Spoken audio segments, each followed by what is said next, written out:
Les derniers à émerger des voitures furent aussi des adultes, bien que leurs vêtements et leurs âges indiquent la différence de leurs fonctions. Ni des fonctionnaires, ni des élèves. James devina qu'il s'agissait des professeurs de l'école américaine de magie, Alma Aleron. Il y en avait un par voiture. Le premier à approcher sortit de la coccinelle. Il était aussi carré et court sur pattes qu'un baril de bière, avec de longs cheveux gris et un visage ferme et agréable. Il portait de petites lunettes carrées et souriait d'un air bienveillant et quelque peu arrogant. En le regardant, James eut un vague sentiment de déjà-vu, mais sans réussir à mettre un nom sur ce visage. Il tourna la tête pour regarder l'autre professeur, celui qui sortait de la Dragonfly.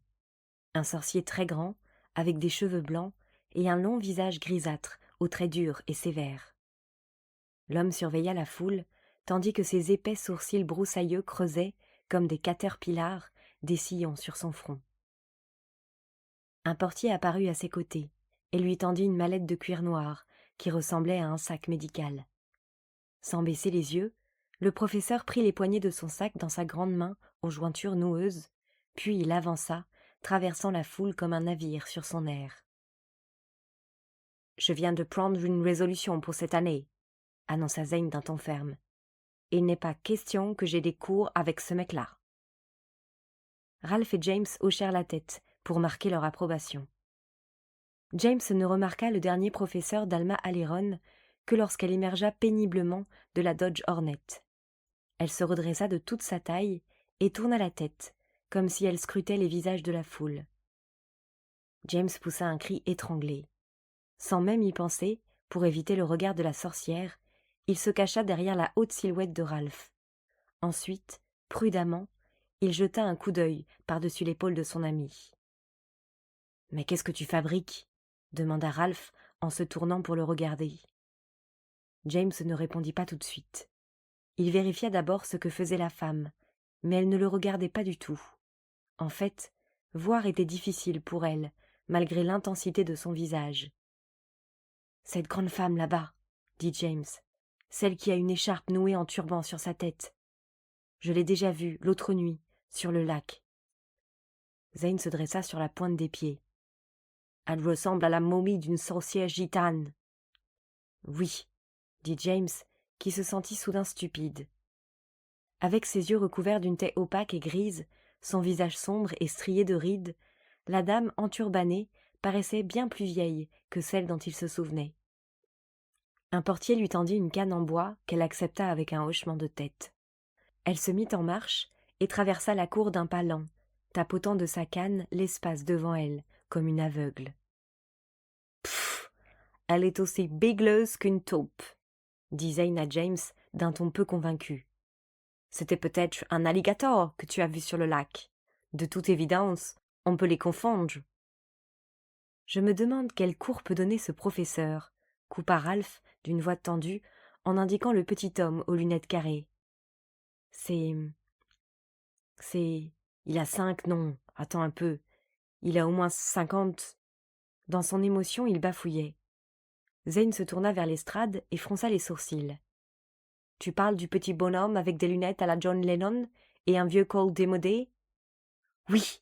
haleta Ralph très excité. Puis, il attrapa le bras de Zane et le secoua comme s'il avait l'espoir d'en faire émerger le nom. « Allez, comment s'appelle-t-il ? C'est de l'argent !»« Mais enfin, qu'est-ce que tu racontes, Ralph ?» répondit Zane en envoyant une bourrade dans le dos de son ami. La directrice McGonagall se toucha la gorge de la pointe de sa baguette, puis elle parla, aussi fort et distinctement que si elle utilisait un haut-parleur. « Élèves, professeurs et tous les membres de Poudlard, je suis heureuse de souhaiter, en votre nom à tous, la bienvenue aux représentants de l'école Alma Aleron et aux membres du département de la magie des États-Unis d'Amérique. » Après quelques applaudissements polis, un des membres de l'orchestre crut bon de recommencer à jouer l'hymne américain. Les autres musiciens, affolés, se jetèrent sur leurs instruments pour le suivre, mais le professeur Flitwick les interrompit d'un geste péremptoire de sa baguette. « Merci à nos autres estimés d'être venus cette année à Poudlard, » continua la directrice avec un signe de tête envers les nouveaux arrivants.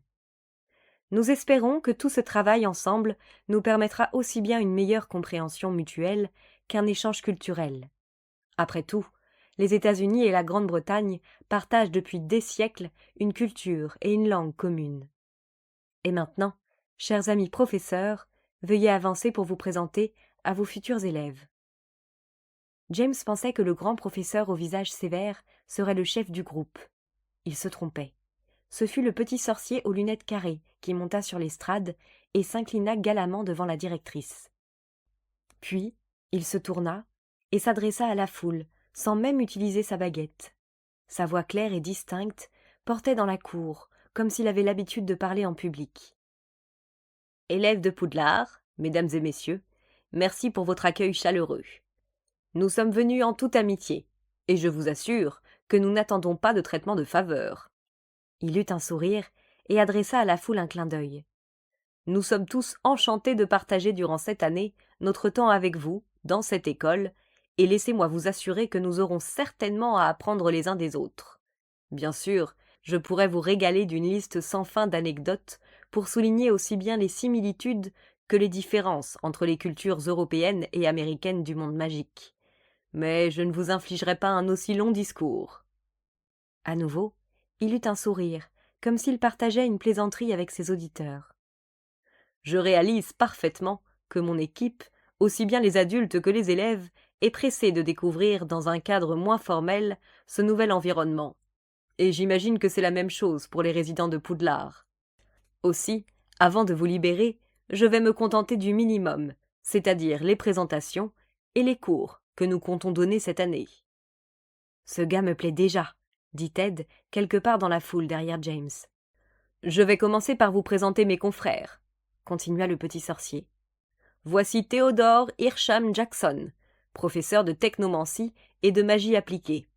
Il est aussi général 3 étoiles dans la milice libre de Salen Dirgus. Aussi, je vous conseille d'être respectueux chaque fois que vous aurez à vous adresser à lui. » Le visage du professeur Jackson resta aussi impassible que du granit, comme s'il était depuis longtemps imperméable aux plaisanteries de son confrère. Il s'inclina lentement, avec une certaine grâce, tandis que son menton levé et ses yeux noirs surplombaient la foule de sa hauteur. « Ensuite, » continua le petit professeur en gesticulant le bras tendu, « voici le professeur de divination, de sortilèges avancés et de parapsychologie à distance, Desdémone Delacroix. Je dois vous signaler qu'elle fait aussi un délicieux gombo. Bien qu'il soit plutôt épicé. Bien entendu, je ne suis pas certain que vous aurez tous l'occasion d'y goûter. » Quand la femme à la peau foncée, avec un turban sur les cheveux, adressa un sourire à son confrère, la chaleur de son expression la transforma complètement. De vieille sorcière squelettique, elle devint tout à coup une grand-mère un peu desséchée, mais agréable et malicieuse. Puis, elle tourna ses yeux aveugles vers la foule, en continuant à sourire. James se demanda vraiment comment il avait pu croire que ce regard laiteux avait été le même que celui qu'il avait scruté sur le lac la nuit précédente. De plus, elle venait juste d'arriver. En aucun cas, se raisonna-t-il, elle ne pouvait avoir été déjà là la veille. « Et enfin, » dit le petit professeur, « permettez-moi de me présenter. Je suis votre nouveau professeur de défense contre les forces du mal, et également directeur des débats à Alma Aleron. Un autre de mes titres, non officiel mais cependant important, est arbitre au jeu d'échecs des sorciers. Benjamin Amadeus Franklin, à votre service, » termina-t-il en s'inclinant, les bras étendus, tandis que ses cheveux gris lui cachaient le visage. « Voilà, c'est à lui que je pensais, » chuchota Ralph d'une voix excitée. « Sa tête est sur tous vos billets de banque, espèce d'andouille, » continua-t-il en envoyant dans les côtes de Zane un coup de coude qui faillit le renverser. Quelques minutes plus tard, les 3 garçons escaladaient les escaliers en direction de la salle commune des Serres d'Aigle. « Benjamin Franklin ?» ne cessait de répéter Zane en secouant la tête. « Ce n'est pas possible, ça ne peut être lui. Il aurait au moins... » Il réfléchit un moment, le front plissé. « En fait, je n'en sais rien, mais il serait vieux. Vraiment, très très vieux. Encore plus que McGonagall. C'est dingue, quoi. C'est impossible. » Ralph essayait de suivre le rythme des deux autres, mais il haletait. Une fois de plus, je t'affirme que ces sorciers, dont nous faisons partie, ont une longévité qui n'a rien à voir avec la normale. En fait, en y réfléchissant, ça n'est pas du tout étonnant. Ben Franklin a tout à fait le comportement d'un sorcier, quand on lit dans les livres d'histoire moldus ce qu'il a accompli. Écoute, ce mec-là a quand même réussi à capturer la foudre avec une clé accrochée à un cerf-volant. James ne semblait pas convaincu. Je me souviens que ma tante Hermione m'a parlé d'un très vieux sorcier, dont ils avaient découvert l'existence durant leur première année. Il me semble qu'il s'appelait Nicolas Flamel ou un truc du genre. Il avait inventé une pierre magique qui le rendait quasiment immortel. Bien sûr, c'est le genre de truc qui finit toujours par tomber dans de mauvaises mains. Alors au final, il a été obligé de la détruire. Et ensuite, comme tout le monde, il est mort. Du coup, je pense qu'il est peu probable que certains sorciers et sorcières aient trouvé d'autres moyens de prolonger leur vie sans l'aide de la pierre de flanelle. Peut-être devrais-tu demander un autographe à ce professeur sur un billet de 100, dit Ralph en regardant le jeune Américain. Je n'ai pas 100 $. J'ai donné mon dernier billet de 5 $ au petit portier elfe, et c'est tout ce qui me restait. Ce n'est pas un portier, dit James, qui cherchait toujours à en convaincre Zane. Et alors? Il nous a pourtant tenu la porte, répondit Zane sans se démonter.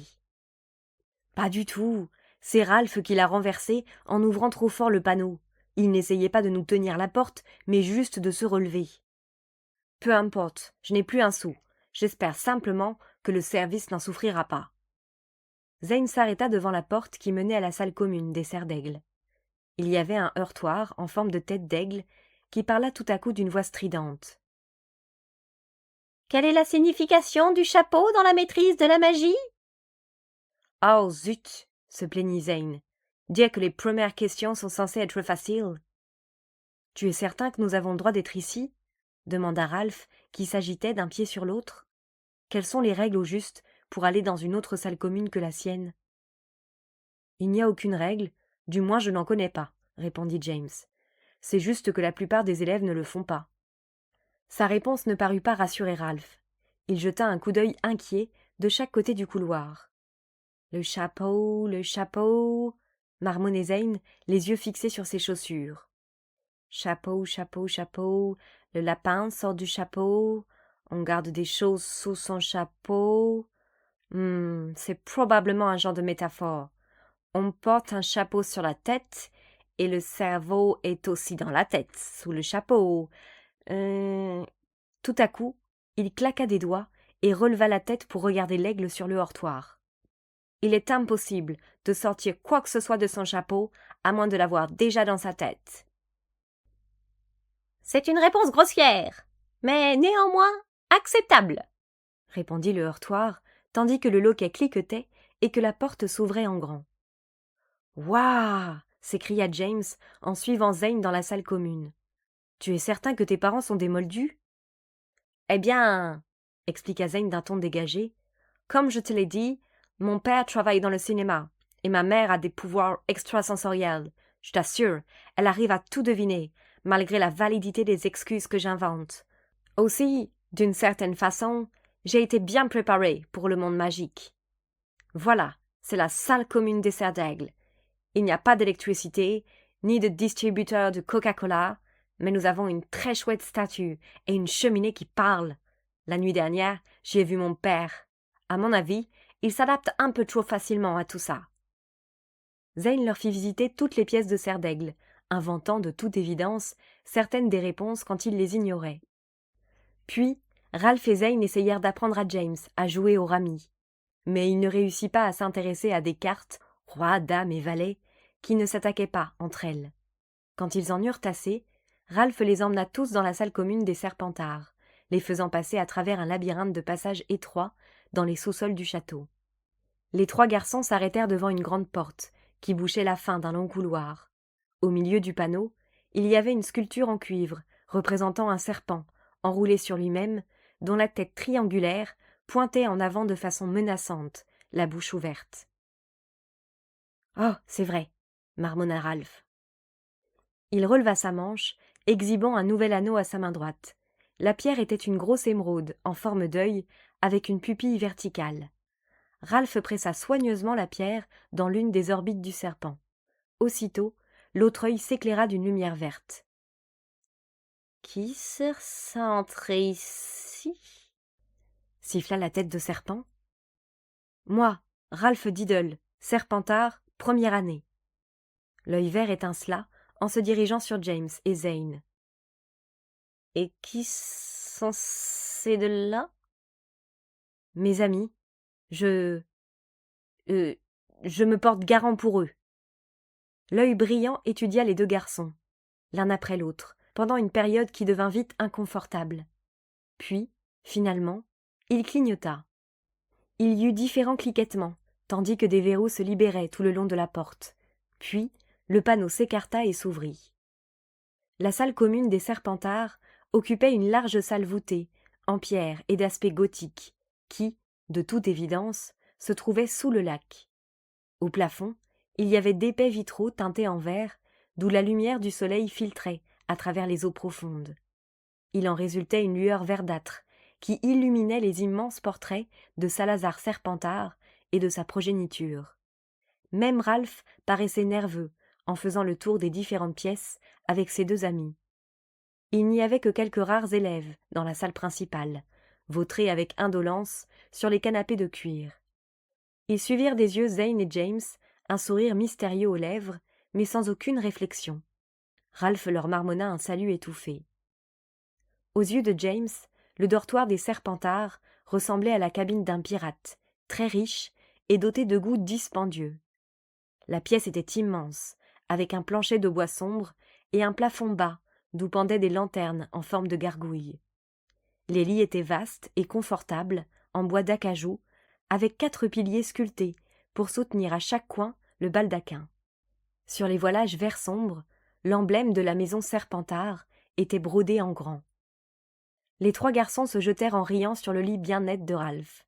« Les gars, ici, ce sont des vrais durs », admit Ralph à voix basse, en indiquant les 3 autres lits de la pièce. « Pour vous dire la vérité, je ne me sens pas vraiment à l'aise.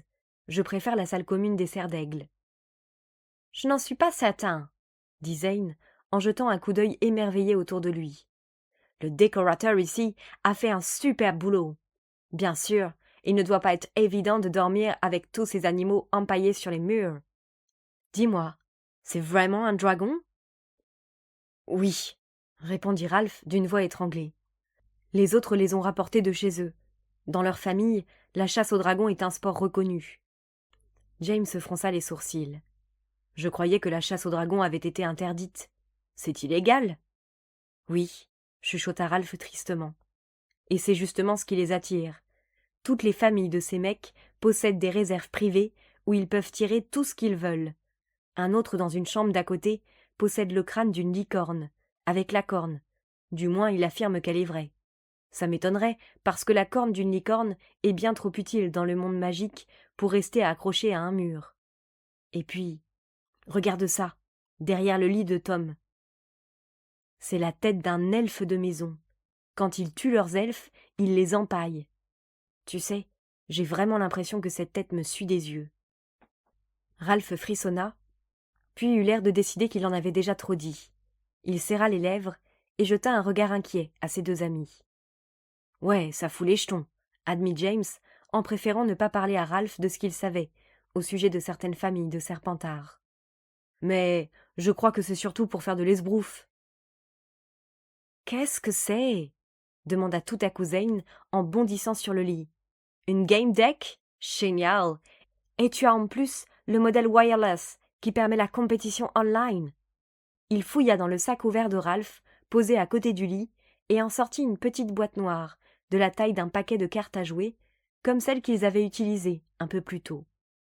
Sur le devant, il y avait un petit écran et un incroyable nombre de boutons de chaque côté. « Dis-moi un peu, quel jeu as-tu enregistré ? As-tu Armageddon Master Free ?»« Non !» cria Ralph, qui arracha le boîtier des mains de Zane. « Ne laisse personne voir ce truc. Il ne supporte pas ce genre de choses ici. » Zane en resta éberlué. « Quoi ? Mais pourquoi ? Comment le saurais-je? Il paraît qu'il y a un problème entre les sorciers et les appareils électroniques. Tu es au courant? Ralph se tourna vers James, qui haussa les épaules. Je ne sais pas trop. En général, aucun sorcier n'a besoin d'électronique. Les téléphones, les ordinateurs et tout ça, c'est pour les moldus. La magie nous suffit. Du moins, je présume. Mais Ralph secoua la tête. À voir la réaction des autres hier, il doit y avoir autre chose. Ils m'ont parlé comme si j'avais apporté avec moi à l'école quelque chose de dégoûtant. Ils m'ont dit que si je désirais devenir un véritable serpentard, il me fallait oublier la fausse magie de ce genre d'appareil. Fausse magie? Répéta Zane en regardant James. Oui, soupira-t-il. C'est ainsi que certains sorciers des familles les plus intégristes considèrent l'électronique moldue. Ils prétendent que ces machines ne sont que du toc pour imiter la magie. Ils pensent que tout sorcier qui utilise de tels appareils est un traître à son sang, ou au monde magique en général. Oui, voilà, c'est exactement ce qu'ils m'ont expliqué, dit Ralph. Ils étaient plutôt énervés sur le sujet. Évidemment, j'ai tout de suite caché cet appareil. Je le redonnerai à mon père aux prochaines vacances. Zane poussa un long sifflement. Eh ben, dis donc, j'imagine que tes sorciers si orthodoxes n'ont pas dû apprécier de voir les Américains débarquer aujourd'hui dans des automobiles aménagées. Après tout, il n'y a pas plus moldu qu'une Dodge Hornet, non? James y réfléchit un moment. Oui, peut-être n'apprécie-t-il pas trop, mais il y a une différence entre la mécanique et l'électronique. À leurs yeux, une voiture n'est qu'un assemblage de pistons et d'engrenages. Ils ne considèrent pas réellement ça comme de la fausse magie, juste comme un outil sans intérêt. En fait, ils sont vraiment braqués contre les ordinateurs et l'électronique. J'ai vu ça, haleta Ralph, les yeux fixés sur sa game deck. Il la rangea dans son sac avec un soupir. Bon, fichons le camp d'ici. Le dîner ne va pas tarder et je suis mort de faim.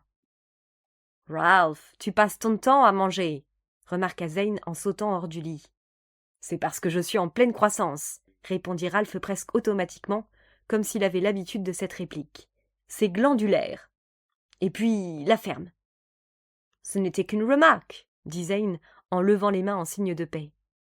Franchement, par ici, je trouve très rassurant d'avoir un copain qui a le volume d'un bulldozer.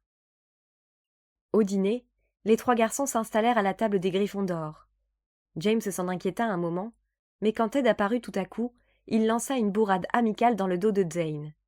« Ah, notre petit lutin serre d'aigle. Alors, comment ça se passe pour toi dans la seconde meilleure maison de l'école ?» James remarqua ensuite que Zane et Ralph n'étaient pas les seuls élèves à s'être installés à d'autres tables que la leur. Après le dîner, ils discutèrent de leur emploi du temps du lendemain. Zane serait avec James en technomancie, avec le professeur Jackson, et un peu après, Ralph le retrouverait en défense contre les forces du mal.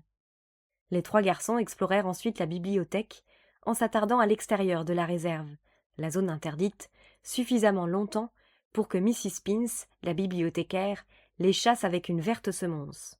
Puis, ils se souhaitèrent mutuellement bonne nuit et partirent chacun de leur côté. « Je te vois demain, avec le professeur Granite », annonça Zane, qui avait un don rare pour trouver des surnoms amusants. Amusé, James le regarda monter vers l'escalier qui menait à la salle commune des Serres d'Aigle. Un peu plus tard, en pénétrant chez les Griffons d'or, James y trouva Ted sur le canapé, le bras posé sur les épaules de Petra. Non loin de là, Sabrina et Damien, assis à une table, discutaient calmement en étudiant quelques papiers étalés entre deux. « Alors, Jeannot, tu es prêt pour tes premiers cours ?» ironisa Ted quand James s'approcha. « Oui, je crois. »« Tu t'en sortiras très bien, » dit Ted pour le rassurer. En première année, il s'agit essentiellement d'apprendre à utiliser sa baguette, avec en plus quelques cours théoriques. Attends un peu la 4e année, quand tu devras affronter la divination.